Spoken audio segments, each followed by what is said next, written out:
I'm going to introduce the keynote speaker, a person who I am incredibly happy to call a friend.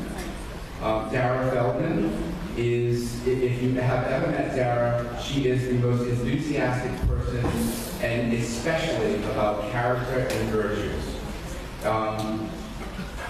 She is an internationally recognized educator, I'm not going to read it all, and speaker. Dara's life goal is to transform our schools and systems that support them, transform them into support systems, environments that embrace love of learning with the recognition of self-worth.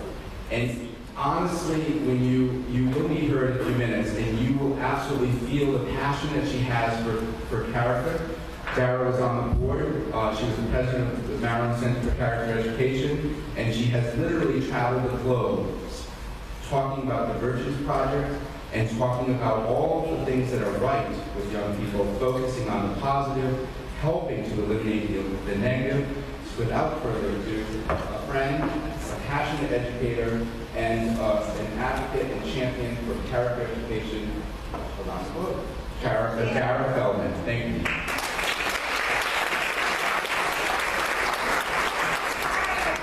In the spirit of hope, engagement, and well-being, I hope that you all stretched this morning, because we're going to have a little workout to get this party started. And I'm going to invite my friends and volunteers up here. So thank you for your courageous and willingness to be here. Now, in a moment,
well-being was to get the vibration up, to raise your spirits, to raise the energy, and to help us to develop unity. And that's what that was about. So, I have a couple of central questions for you, being that recovering Montgomery County Public Schools educator that I am. Do you want to bring more joy, meaning, and purpose back to teaching and learning? To really balance that academic rigor while honoring the whole child? How many of you all are with me? All right, awesome. Are you open to learning the language of character so that you can live, love, and learn in a more authentic way?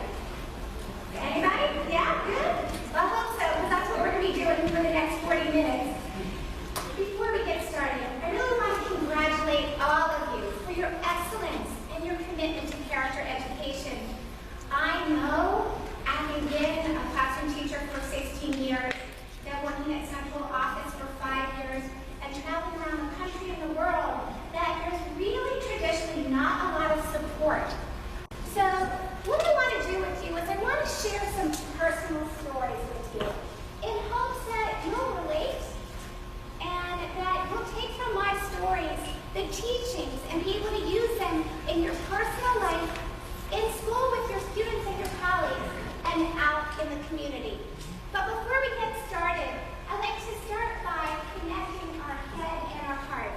Many of you may have already seen this video. How many of you all have seen it? Okay, a couple people who have not seen it, a majority. So I'm going to invite you to look at this video and to think about what comes to mind. And then as soon as the video stops, you'll have a minute just to talk with folks at your table about whatever came to your head and your heart. 5 seconds. 4, 3,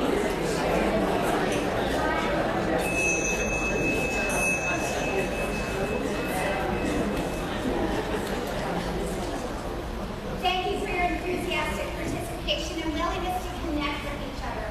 Sorry we couldn't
What virtue are you calling me to? Obedience?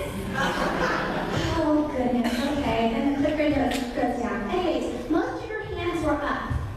So you can't say that what you do every day doesn't make a difference. You may not know the impact that you have on the lives that you touch, but it's life-changing. And that teacher who made a difference in your life just like you, think, it's not just one child, because how many lives have you touched over the course of your career? And for new teachers, how many lives will you touch? So I love talking to educators. I talk to business people, I talk to parents, I talk to communities. I get the opportunity to speak all over the world. But you know what? As Dorothy Gale said, there's no place like home. There's no place like home. There's no place like home. Being right here with you in Maryland, committed Maryland educators to character development. And so again, I'm sharing some personal stories because I think you can probably relate. And if you can't relate to the sexual abuse, then 1 in 3 can relate to the alcoholism. And we don't need to say any more. So, now shifting from your own personal backgrounds to the kids in our classrooms. When they are acting out, it doesn't really have necessarily anything to do with us. But we can either empower them or we can escalate them. And when we escalate them and we send them out, what message does that send to them? And I know you all don't do that. When we choose to suspend kids, what message does that send to them? And when they're out playing those video games or doing drugs or whatever they're doing, and they come back, they've missed all that learning. How can we expect them to be successful?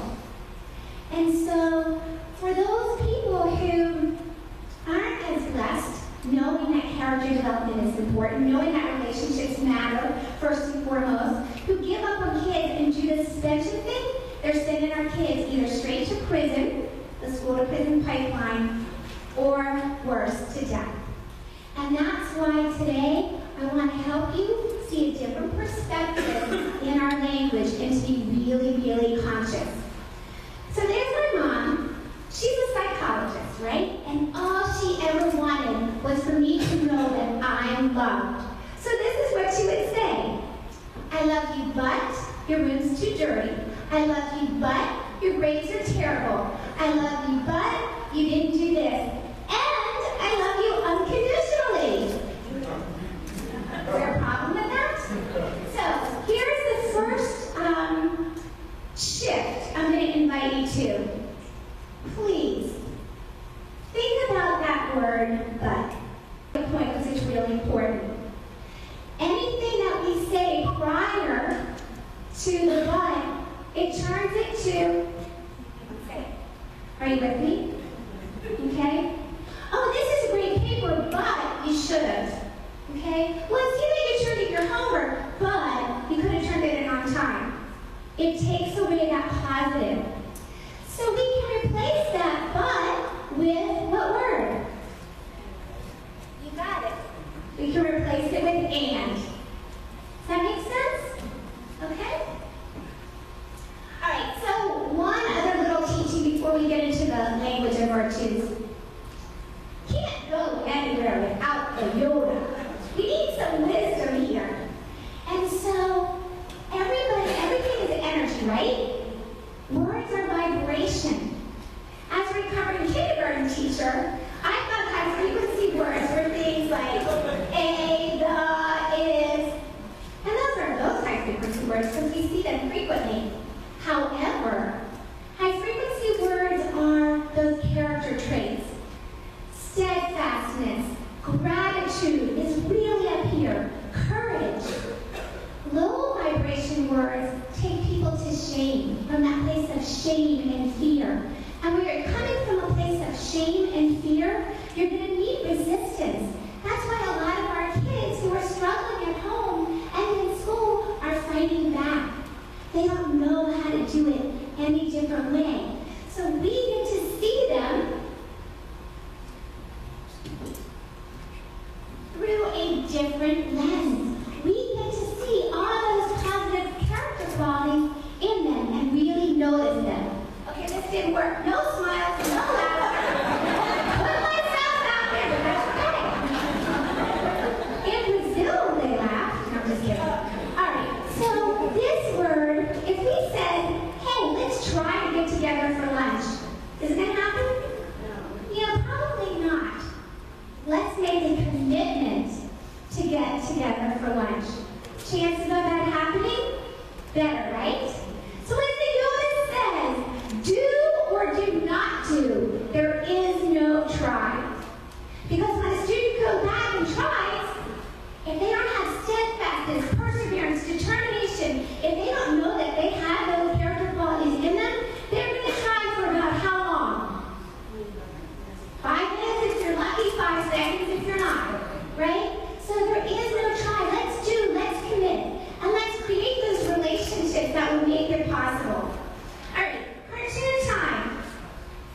I like how Bonnie's not stepping on my last nerve. Now, I confessed that I'm an old lady, and so in 1984, I was taught for my classroom management to say, I like the way that you're sitting quietly, I like the way that you're working, I like. But what does that do to our kids? Set them up for what? It could set them up for failure, but it sets them up for wanting more praise. Oh, give me, I want the teacher to like me, I'm going to do it because the teacher likes me. Or the teacher's not watching. Now I don't have to do it anymore, right? And so that's why we're going to be really specific with our language. Okay, so I'd like you to take a second and give the people at your table a compliment. Actually, 30 seconds, go. You got great hair.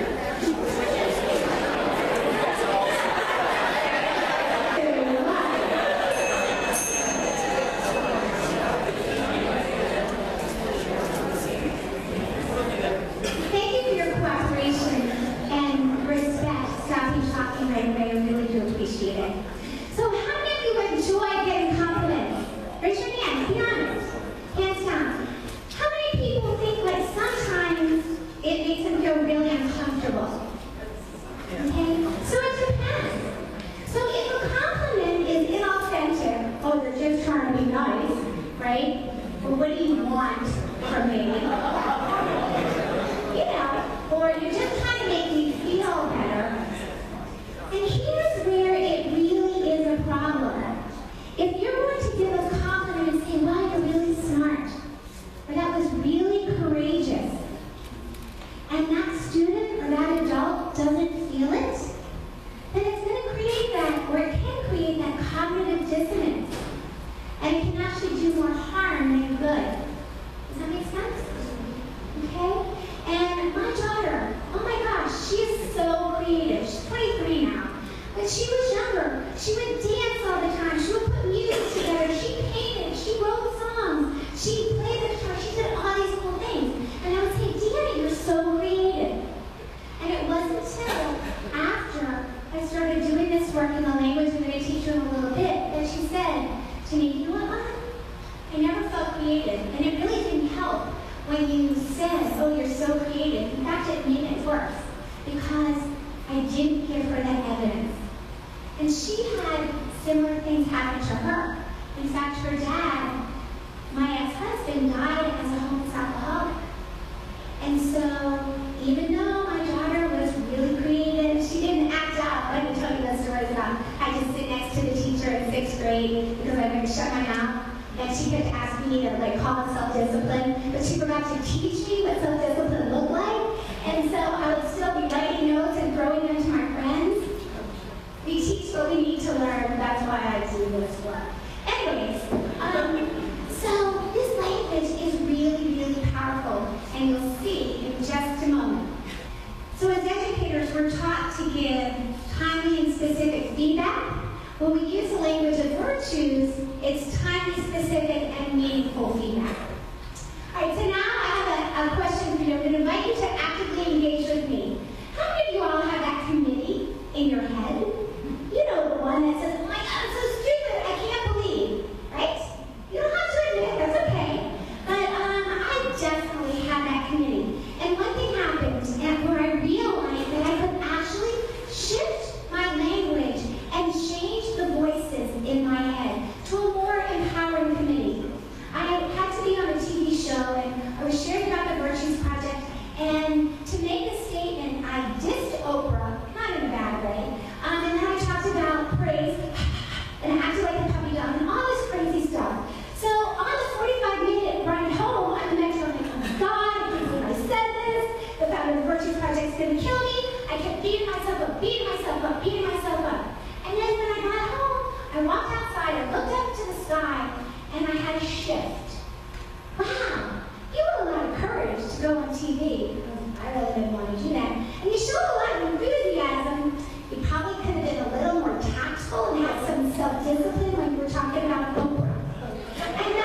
watch your words, they become actions. Watch your actions, they become habit. Watch your habits, they become character. Watch your character, it becomes your destiny. How many of you all have read Paul's book? It's awesome. If you have not, I encourage you to read it. Maybe use it as a study guide. I'm going to read this because I think that this is really powerful. We're throwing money at all these different projects, and when we can support character education, it makes a difference. Character matters. There is no anti-poverty tool we can provide for, I'm going to say, under-supported young people that will be more valuable than the character strengths, conscientiousness, grit, resilience, perseverance, and optimism. And that's what you all are committed to. I want to leave you with a gift and a water trick. How many of you all are considering coming to the Character Education Partnership Conference in DC? It's October 25th and 26th. Well, I'd like you to consider it now. Because if you go online and you type in early bird, that is going to give you the early bird registration fee. And it's good just for you all as a gift from CEP through next Friday. So write that down. And the last thing I want to do is leave you with a water trick.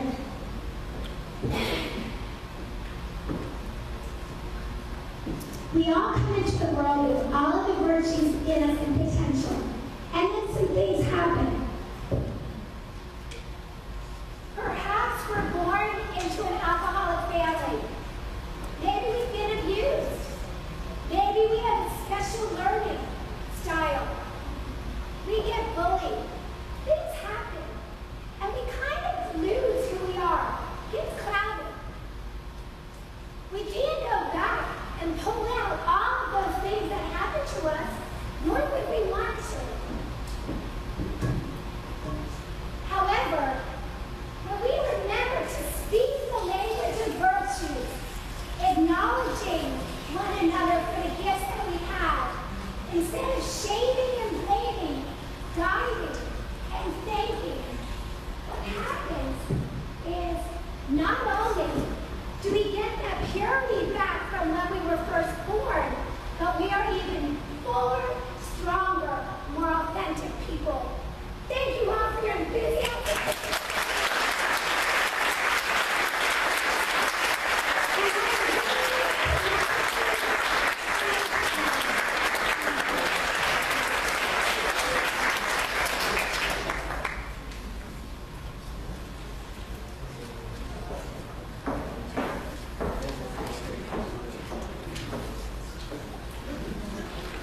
Yeah, that was great. I love that. It's like a steal. What did you love? No, just kidding.